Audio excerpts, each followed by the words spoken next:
নমস্কার বন্ধুরা, চলে আসলাম আরেকটি ভিডিও নিয়ে।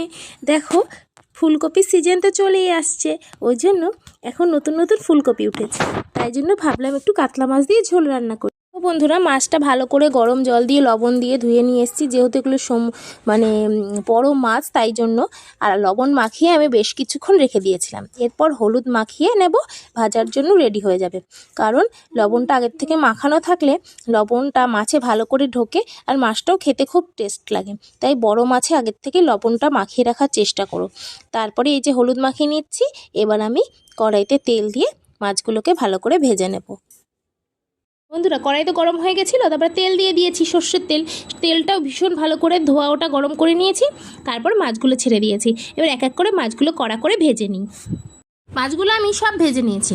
এরপরে যে তেলটা ছিল ওর মধ্যে প্রথমেই আগে ফুলকপিটা ভেজে নিচ্ছি। ফুলকপি দিয়ে ওর মধ্যে লবণ আর একটু সামান্য হলুদ দিয়ে ফুলকপিটাকে লাল লাল করে ভেজে নেব। যত ভাজবে ফুলকপির টেস্ট তত ভালো হয়, ওই জন্য ভালো করে ভেজে নেব। এটা তো ভাজা বসিয়ে দিয়েছি। এরপরে ভাবলাম চলো মশলাটা করে নিই। মশলাটার মধ্যে দিচ্ছি কাঁচা লঙ্কা, আদা আর একটু পেঁয়াজ। যেহেতু কাতলা মাছ, আর কাতলা মাছের যদি একটু গন্ধ বেরোয়, ওই জন্য একটু পেঁয়াজ দিলাম। না হলে পেঁয়াজ যদি তোমরা পছন্দ না করো তাহলে ওটা দিতে হবে না। আমি একটু পেঁয়াজ দিলাম, কারণ যদি একটু আষ্টানি গন্ধ বেরোয় তাই। এই পেঁয়াজ আর আদা আর কাঁচা লঙ্কা ভালো করে শিলনোড়ায় বেটে নিচ্ছি। আজকে যেহেতু সময় আছে তাই। তো দেখেছো বন্ধুরা, রোজই মিক্সিতে বেটে নিই তাড়াহুড়োর কারণে। আজ ভাবলাম হাতে বেটে মাছের ঝোলটা রান্না করি। দেখো, ফুলকপিটাও মোটামুটি ভাজা হয়ে গেছে, এরকম লাল লাল করে ভেজে নিতে হবে। এরপর নামিয়ে নেব ফুলকপিটা। চলো আরেকটু নাড়াচাড়া করে আমরা ফুলকপিটা এবার নামিয়ে নিই। চলো তাহলে নামিয়ে নিই। দেখো বন্ধুরা, এবার ওই তেলের মধ্যেই আমি আলু দিয়ে দিলাম। আলুগুলো বেশ ভালো করে লাল লাল করে ভেজে নিতে হবে। যেহেতু ফুলকপিগুলো ভেজে নিয়েছি, এবার আলুগুলো লাল লাল করে আমি ভেজে নেব।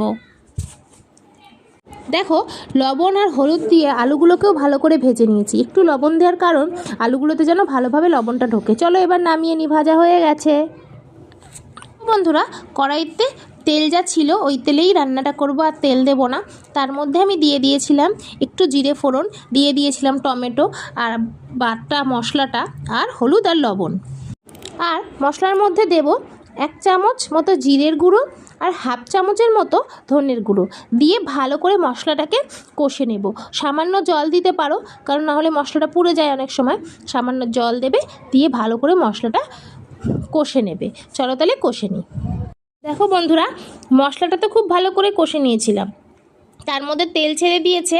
তারপরে আমি আলু ফুলকপি যেটা ভেজে রেখেছিলাম ওটা দিয়ে দিয়েছি, দিয়ে এটাও ওই 2-1 মিনিট মতো কষে নেব।